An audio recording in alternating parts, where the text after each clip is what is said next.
everybody, KC0VII, and it's going to be a gorgeous morning here in North Iowa. We got a little chance of rain around noon they're talking about. Right now it is absolutely clear, the sun is really bright. What is that strange thing in the sky, you know? It's been like one of those. If you've been around the channel a little bit, you recognize the Chevy Bolt behind me, beside me. Kind of a different style of hybrid. It's more of a range extender. It's an electric vehicle with a built onboard generator. Mainly it produces electricity and it uses the battery as a buffer to propel you down the road. Battery alone will give me about 40-mile range on it, then the generator will kick in. My commute to work is 56 miles round trip, so I'm short anywhere between 15 to 20 miles depending on the other accessories I have to, the heat, air conditioning, all that takes a little more energy out of the car, the battery pack. So it, on a good cold winter night, coming home from work, it'll draw more power compared to like today. It's probably 30 degrees out here right now. It's still warming up pretty good. We had a low last night of like 25, but then in the summertime when you got to run the air conditioner, it use a little bit extra energy then. The battery pack is water cooled. Chevy had this in production from 2011 to 2019, and they should have labeled this a gateway drug, because once you get hooked on electricity, you end up buying something like this. This is a 19. This is a 2021 Chevy Bolt. Yeah, don't ask me to try to explain naming conventions on Chevy. This is a pure EV. It gets 260 miles on a battery pack. It is by the EPA, but your mileage will vary. We'll talk about that once we get in. We'll just do a slow walk around here. There we go. The charging port is in the same position as the Bolt. I wish I would have took a look at the Leaf, the Nissan Leaf. Their charging port is up in the front of the car, so it doesn't matter which side of the charging pedestal you're on, you can easily charge it. This is a premium package. We'll pop the lid open here. As you can see, I already have some stuff in here. The area below here is now there's a little storage compartment. Put stuff in there. This little lid here came from a third party. We'll talk about that here in a minute. But it is roomy inside. The seats will fold down flat. Take a peek at the back seats here. Back seats are fairly roomy. I've ridden back here. The floor is flat. There's no transmission hump. We got a blanket here because little Dougie, since this is leather interior, she can't get a grip on the seats and she slides around. It can be quite comical watching her go as we go around a corner. The back seats are heated. There is a center armrest that folds down. Take a peek here in the front. Inside the doors there is a very large pocket to hold stuff, water bottles, umbrellas. Again, the seats are fairly comfortable. Flat across the floor, which is a little different for cars. Another product we got from Dennis was this screen material. The opening between the grill, small rocks can actually go through and knock out your radiator. Dennis started making those for the Chevy Bolt back early, and got his real reputation. He has other products, and he kind of moved that product over here to the Bolt line. The charge, this comes with a L1 charger, 8 amps or 12 amps. It can do L2, which we have here. Then this little flapper door here is for the L3. We'll talk more of that once we get on the road. It's a little dusty right now due to the fact that grain millers must have been cleaning the product lines last night and yesterday. We seem to have a little extra oatmeal dust. I had to upgrade the charging panel. We had the Clipper Creek on the right hand side, and I picked up that no-name Chinese one a while ago and kind of built up this little deal to keep the weather off, the rain off, and a good place to set stuff as you're unplugging and plugging the cars. It's kind of handy. You can set my lunch bag there when I brush the snow off. So we'll get around here and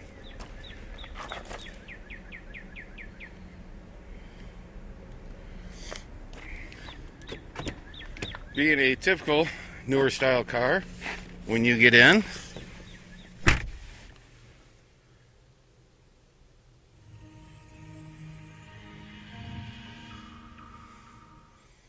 it's got to go through and do their little deal. The gasometer is giving us 266 miles range, even though the EPA stated that this car is good for 260, actually 259. We just rounded up to 260. Let me get my seatbelt on and we'll go for a little ride. To start the car, you put your foot on the brake and push the power button, and it will come up. The center display, we have speedometer in the center. Below the speedometer is an accessory. It will give you whatever you can actually change that if you want to see tire pressures or your trip odometer. I like to leave, or navigation. I like to leave the phone in there. On the left hand side, it's 266 on the gasometer, and if we improve our driving, it can get up to 313. If we don't improve our driving, go downhill, we can actually get 218. The odometer 997 will probably break 1,000 miles. Like I said, we just had this for about 4 weeks now. On the right hand side is the power indication and regen. We are in park, and we'll go from there. On the center console, the display is quite nice. It is at a kind of a funky angle, but I think they did that, excuse me, because when you go to touch it, now your finger is 90 degrees to the panel, so you don't have that the Lexic or the Parallax you have on some other panel if it's up on the side. Funky ankle. And this is customizable. There's 2 other layouts, or you can customize one. We got our AM FM stereo here, CarPlay, charging, and energy use. The car does, like I said, it has a fairly decent AM radio, FM, USB input, line input, XM radio, and we'll get going here. The car is actually running now. I turned the heater off so we don't have to listen to that noise. The shifter, this takes a little bit of getting used to. There's a button on the side to remove it from park, and if you go forward and to the left, that will put you in reverse, and it will turn on the cameras, and it's freaking out because we're kind of close to the building. And if you push in that button and go back, that'll put us in drive. It does have the 4 cameras, one in front, one in back, one on each side mirror to give us that 360 look-down view. It does have a forward-looking camera, and like I said, you can put it in the reverse camera or back. You can also toggle it from the touchscreen. The buttons down here, I moved a lot of the climate control features down here. This is for the stereo, and we'll get going here. Simply let up on the foot, and the cameras will stay on until roughly 6 to 7 miles an hour. Then it'll switch over. The other night I did shut the headlights off. It does have automatic lights, but you can go manual. I shut them off and was playing around back here, and the camera's quite good in the dark with just the moon and a few of the street lights on. That's all I need to do is get out playing around with that in the middle of the night. And we should be switching over to our normal desktop. Yep. Okay, well, we got a pickup truck here we're going to have to peek around. Neighbor has a fairly decent Ford pickup, quite large, 4x4. Okay. Now we got a bank of clouds, weather's moving in, so we'll get this video shot real quick. The car drives fairly decent. It's nice and quiet inside. Seats are comfortable. It does come with Android Auto and Apple CarPlay. My iPhone 7 Plus is too old to tether or to connect through Bluetooth to CarPlay, so I have to tether it. You can connect it to Bluetooth just for phone And the audio quality on the Bluetooth and on the tether when you're making a call, hands-free call, is a vast improvement than the Volt is. So they are making improvements. In CarPlay, I normally will run with it uses the apps off your phone, and all you normally will just run with the map on the desktop. Again, the seats people are saying the seats are too narrow, too hard. I am 5'11", 280 pounds. I sit comfortably in these seats. They are a firm seat, and I prefer that. The driver's seat, passenger seat, and Pooh or RV are too soft for me. That's the other thing. Birds and animals, especially squirrels and deer, they are quite surprised when you're going down the road and they come out of the ditch and all of a sudden, hey, what's that car doing here? It's fairly quiet. It uses the lane departure system. When you're going slow through a parking lot, if it detects something, there is a horn on the front that will beep to allow the pedestrian to know that, hey, you got something coming.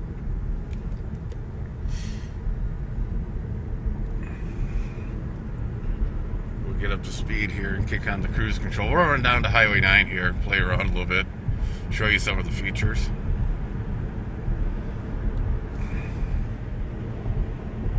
As you can tell, it is quite quiet inside. A little bit of road noise from the tires.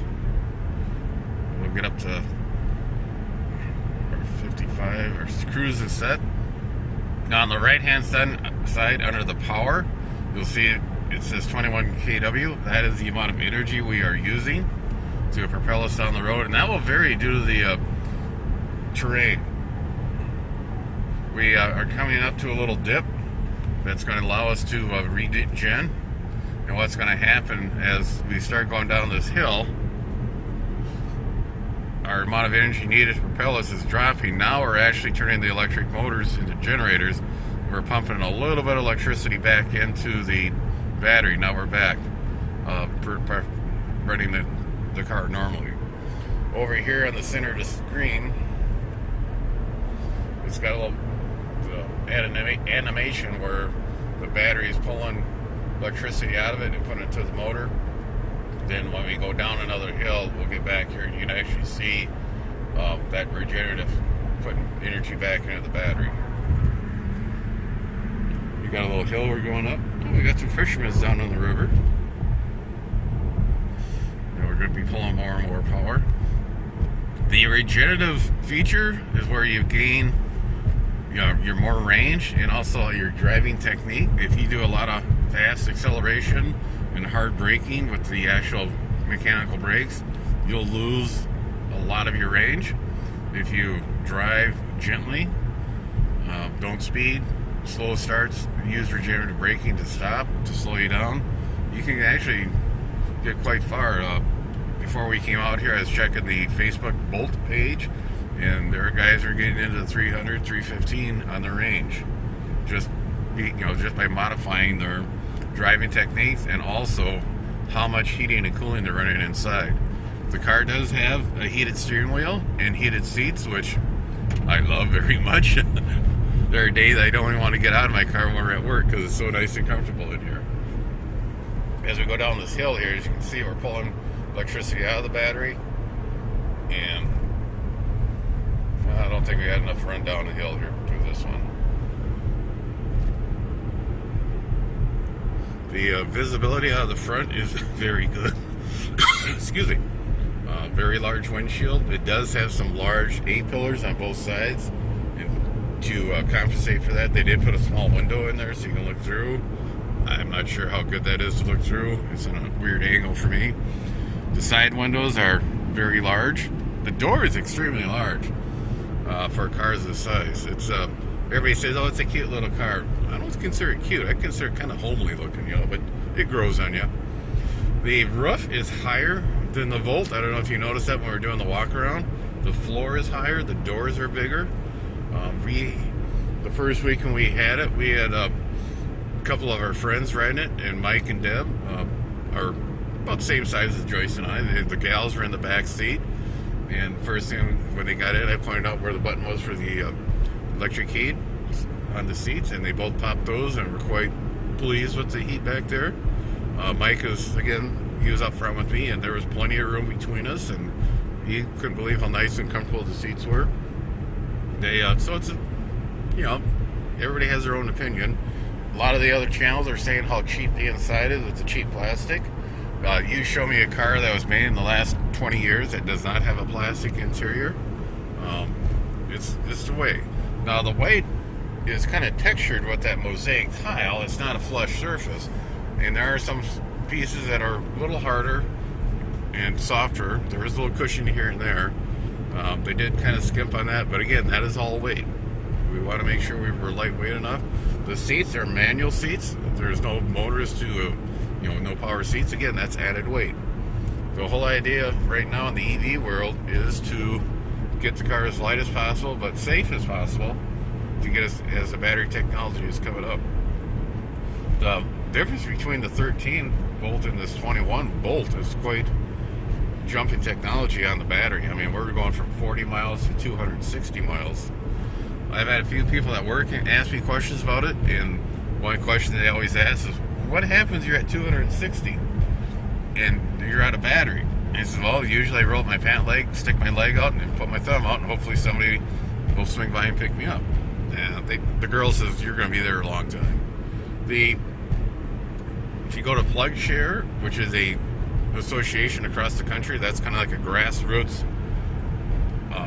sharing feature. If you have a charger, you put it on PlugShare. The idea is when I go to Rochester, I could find somebody and get a free charge out of them. When that person goes to, say, Minneapolis, they could get a free charge up there, and the person up there, when they're down in St. Ansgar or somewhere else, it's just, you can come and use my charger for free.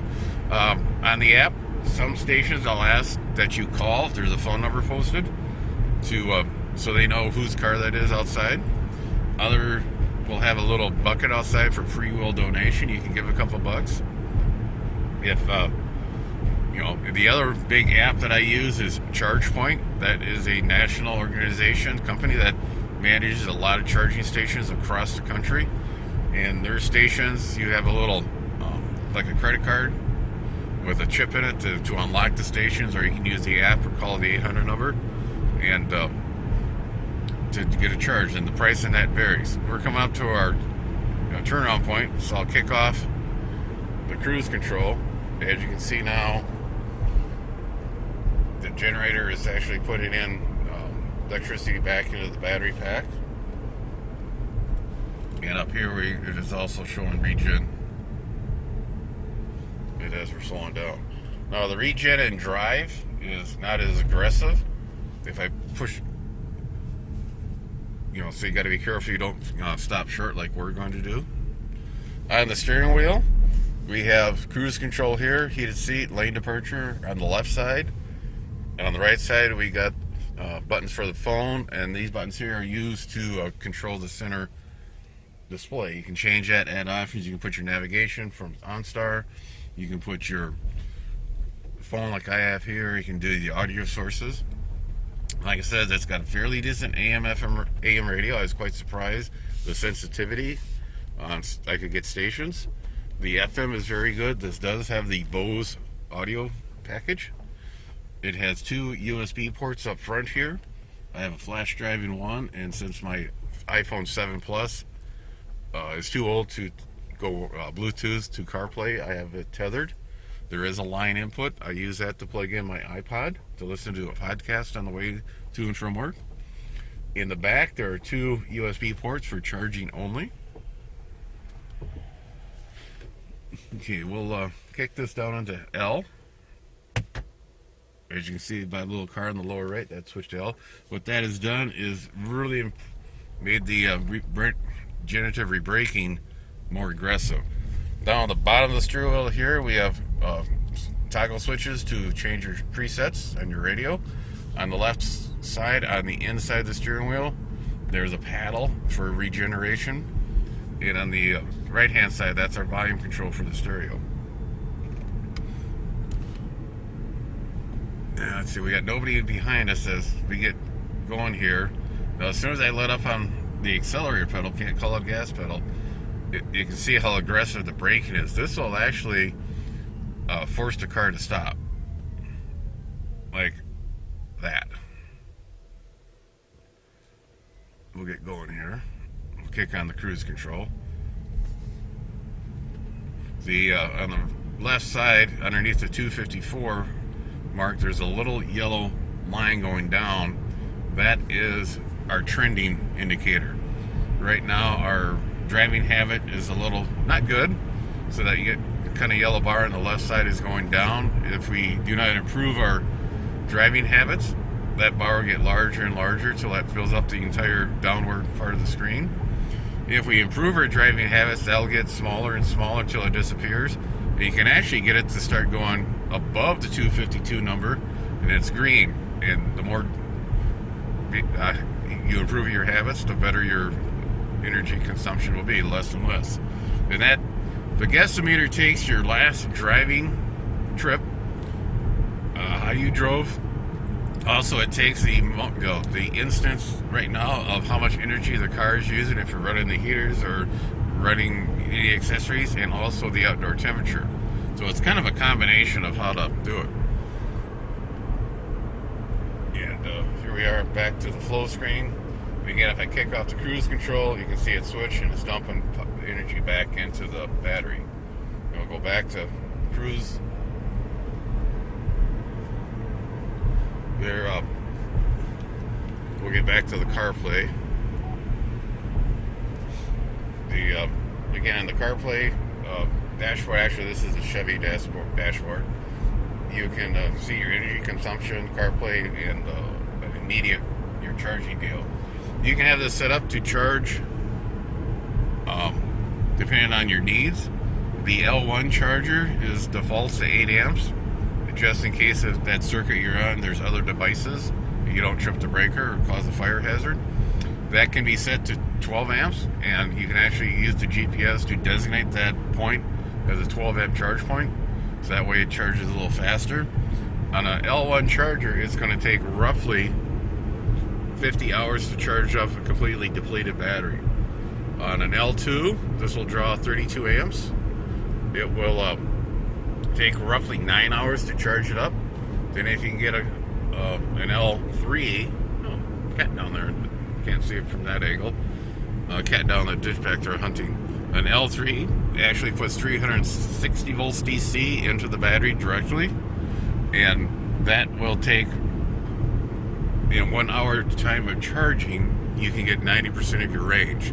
Now, all three of those charging times will vary depending on the weather. If it's a nice warm day, or the battery pack is warm, or the charger in the car is warm or hot, and the charger is the line cord outside, when that warms up, the system will actually cause it to draw less current to protect itself.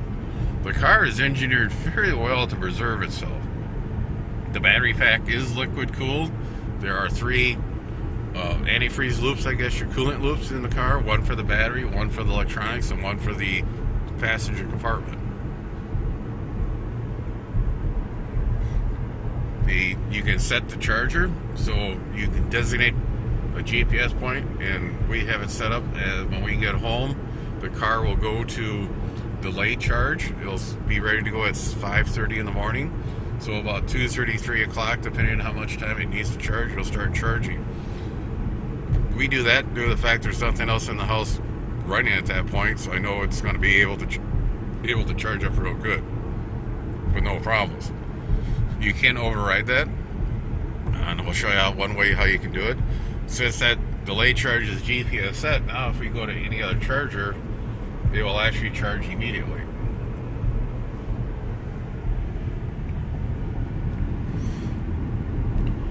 I don't know where I got this funny little cough. I've had it for about a year now. Last time I was at the doctor's, we were talking about, she thought it was just nothing serious, so, but keep an eye on it, you know. All right.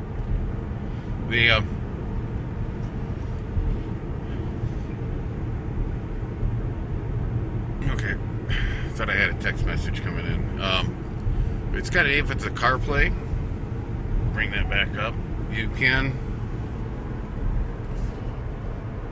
bring up the phone log. You can We'll be quiet. That is the CarPlay standard desktop. You got your navigation, and if you're playing any music off it, you can. There are some apps on my phone that will play with CarPlay. I guess will work with it. And the message, it's really interesting on the message. It'll actually read you. The voice will read it to you, which I thought was quite interesting. I figured it would just put a text up on the screen, but it will actually do. Will read it to you. Then on the side here, those are the last apps you were playing with. The cost to charge this for my 56-mile round trip, I calculated out, it's roughly $2.20, 25 cents, which isn't bad. The Bolt was costing me $1.80 on electricity and a half a gallon of gasoline a day. So right now, I figure gas is $3 something, so that's $1.50, and $1.80 is what, $3.30. So we're just again saving a little money there. And if you compare that to the Chevy Concord I was driving, no, Chrysler Concord, excuse me. Sorry, Chevy. That was cost me about $42 a week. Divide that by 5, that's roughly $8 a day. So, we're making our way to be more carbon friendly, green footprint. Okay, we'll kick off the cruise control, and we'll get her slowed down here. Now, one pedal drive, they call it, is now if I add a little bit to the accelerator pedal, it will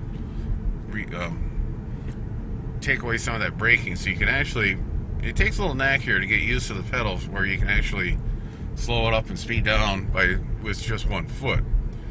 Try not to porpoise too much. That's what they call it when you start oscillating up and down, going fast and slow.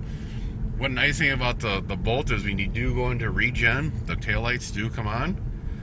To allow the people behind you know that you are slowing down, unlike the Bolt does not. So you got to be careful on that if you do your regen on that.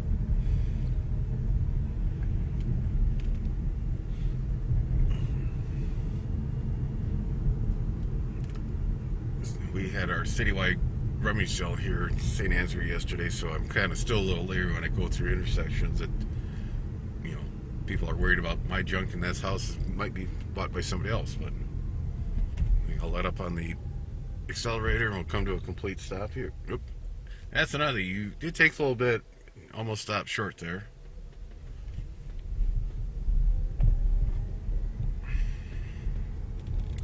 It is a fun little car to drive. I mean, like I said, the battery pack is under the floor between the sidewalls and the front and rear axle. It weighs roughly 1,000 pounds, so the center of gravity of the car is quite low. Reading some of the text from the other Bolt owners, it goes through snow very well. Again, since it's got a little higher ground clearance than the Bolt does, so it'll be interesting to see what happens this summer. One interesting thing is the rear view mirror is using some of the video cameras. It is actually a display. You can switch it to a normal rear view mirror or go to a video. I catch myself when there's somebody in the back seat, I'll look in the mirror to talk to them, and they're not there due to the fact that the camera is on the tailgate, not inside the car.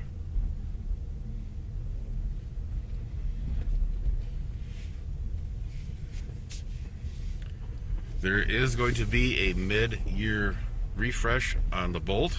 They are trying to clear out the existing inventory. At time of this filming, this is late April. They are discounting it quite heavily. We had roughly $9,000 right off the bat from Chevy. Then we started working with the dealer and got some other incentives and other discounts. So we walked out of the place that Saturday with a very, very good deal, I thought. Better than what I did on my Bolt. Okay, we'll get this down so you can see the center display. We'll go button in, forward and right. Other right. And the typical lines on the rear camera to back up.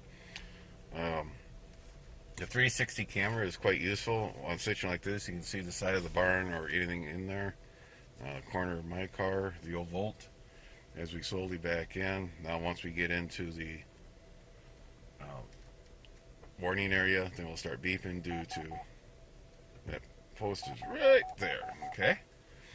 And we'll put her in park, and that'll put us back to the Apple CarPlay. We'll go to the energy screen, and we'll bring up the information sheet. This will pop up when you shut off the car. It's one of the options you can set. Yeah, I was out here for roughly 2 hours when we got this home the first time with the owner's manual, going through connecting the phones, connecting our devices, setting radio stations, setting the charge, programming the charger, and all that. It's a little overwhelming the first couple of days you have it, but here we went 13.7 miles.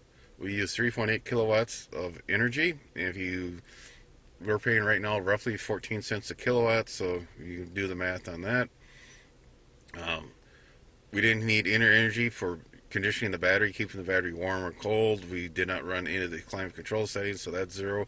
So all this 3.8 kilowatts went into propelling the car down the road. This is your range impact. Our technique of driving, we got 0.9 miles. The terrain up and down the hill there a little bit, since it was a short trip, we lost 1.3 miles. Climate control was nil. We didn't gain or lose anything. And the outdoor temperature, it's only 40 degrees out here, we lost 0.6. So we actually lost 1 mile off our range expected. This is the average. On average, we're getting roughly, looks like 5 miles per every kilowatt used. In short trips and long trips, you can see how that's just kind of evening out. Now, when we bought the car, there was only 2 miles on it, so we did not reset this. So this is fairly accurate for how we're learning. There is some climate control information down below. We'll go back on the charger. This is where you actually go through. You can program the charger, how it's going to run, how it's going to operate on each point. If you want to default to this mode or this mode. And right now we got it set. It's going to start charging at 4:55 and get done at 5:30 for Monday morning commute. Now we can override that easily here and go immediate, or you can also target. The earlier volts have a little problem with their battery. That's in the process of being recalled. They're recommending everybody to set this to 90% to protect the battery. And those batteries are the ones that are made in Korea. They believe it might be a control board or it could be the chemistry of the battery. If you have a 19 Chevy Bolt and the battery came from Holland, Michigan plant, those aren't affected for some reason. So go back to charge room, back to here. Okay, we'll go back to our Apple. So like I said, it's a little overwhelming first couple days, but we'll pop the seatbelt off and we'll show you how we charge it. We'll shut her down. Like I said, when you shut it down, you get this little deal, and it'll tell pretty much what we were just looking at. And if I can get the right, there we go. It's not a bad little car, and with the incentives that they're putting out right now, if you're looking for a new vehicle or think about getting into an EV, you might want to jump on this. I mean, it is very nice. What I like about it is in the morning I get up, have a couple cups of coffee, on the way to the bathroom, take my shower and get dressed and make my lunch, come to work. I hit the remote start. It warms the car up. It recharges the car up. So by the time I'm hopping it and heading down the road, the only I have to do is run the electric seat heat and the steering wheel heat, and we can get to work. It's always charged. Oh, I know what I was going to show you. When we power it up, we'll get a shot of the... Right now, range is 244, but if we would kick on the heater full tilt, as you can see, our guessometer is saying, whoa, he's using a lot of energy right now. So right now, with the climate control system running wide open for heat, we've dropped our range down to 213 from, 244? So again, coat, gloves, stocking cap, that's all going to add up. Let's get this plugged in.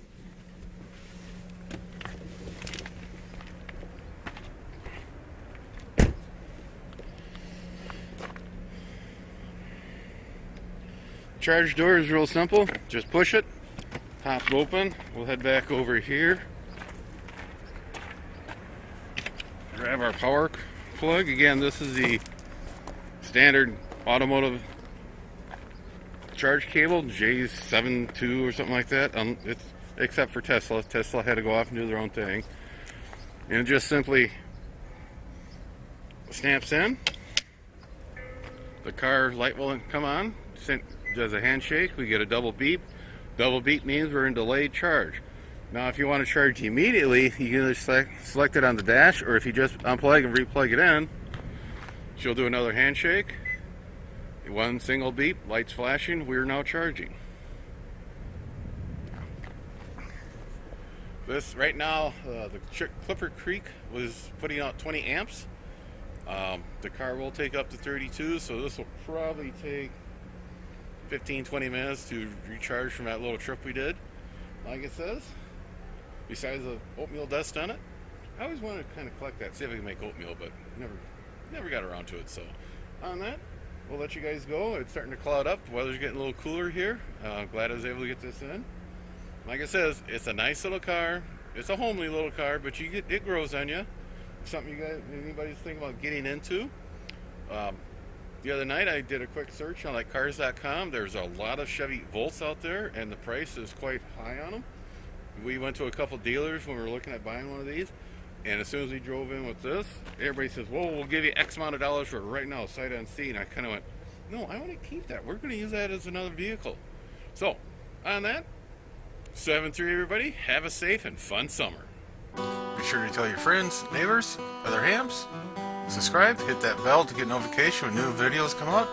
Add comments below. 7-3 everybody.